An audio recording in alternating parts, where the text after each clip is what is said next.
3-1 से किसी को शिकायत होनी नहीं चाहिए। 4-0 की हमने मुकम्मल कोशिश की। आखिरी मरहले पे कुछ जगहों से हमें धोखा पड़ा। जिन लोगों ने धोखा दिया उनके नाम तो अब लगभग हर कोई जानता है। एक भी नेशनल कॉन्फ्रेंस का वोट दाएं बाएं नहीं गया। तमाम वोटर जो हैं उन्होंने अपने पोलिंग स्लिप जो हैं हमारे चीफ एजेंट को दिखाए। अच्छा होता अगर इन लोगों की हिम्मत होती कि वो खुलेआम कहते कि हम बीजेपी की मदद करना चाहते हैं। 3-1 से किसी को शिकायत होनी नहीं चाहिए।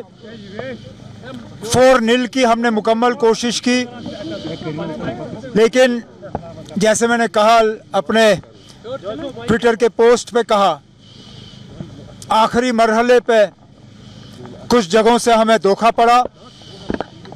जिन लोगों ने धोखा दिया उनके नाम तो अब लगभग हर कोई जानता है।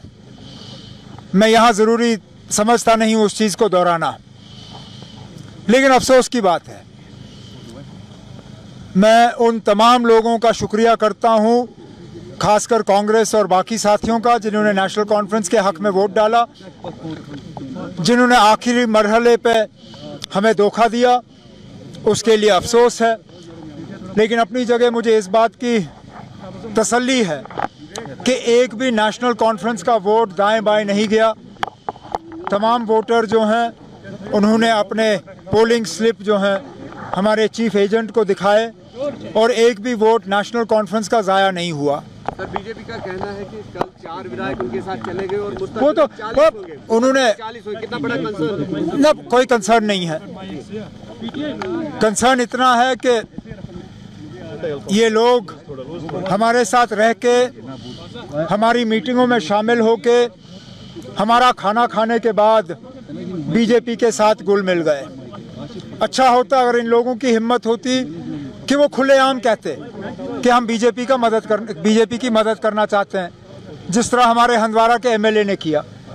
वो बीजेपी के खिलाफ वोट डालना नहीं चाहता था, अब बड़े बड़े रील निकाल रहा है प्रोफेसर की तरह, लेकिन उनकी कोई मजबूरी थी, जिस मजबूरी के बुनियाद पे वो बीजेपी को जो है नुकसान नहीं पहुंचाना चाहता था, तो उसने खुल्लम खुल्ला इलेक्शन जो है उसको बॉयकॉट किया, वो एब्सटेन कर गए। लेकिन जिन लोगों ने चोरी छुपे बीजेपी की मदद की, उनको अब हिम्मत होनी चाहिए, खुलेआम आके कहें कि हाँ जी हमने या तो बीजेपी के हक में वोट डाला या बीजेपी को फायदा पहुंचाने के लिए हमने अपने वोट को जो है खराब किया। आप पीडीपी को थैंक्स करना चाहेंगे? जिन्होंने हमें वोट दिए, जिन्होंने नेशनल कॉन्फ्रेंस के उम्मीदवारों की कामयाबी के लिए मेहनत की, मैं उन सब का शुक्रिया करता हूँ।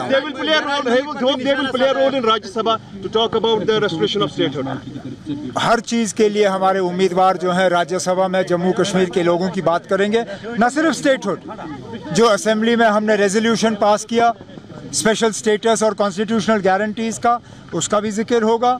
बाकी जो जम्मू कश्मीर के मसले मसाइल हैं उनका भी जिक्र होगा।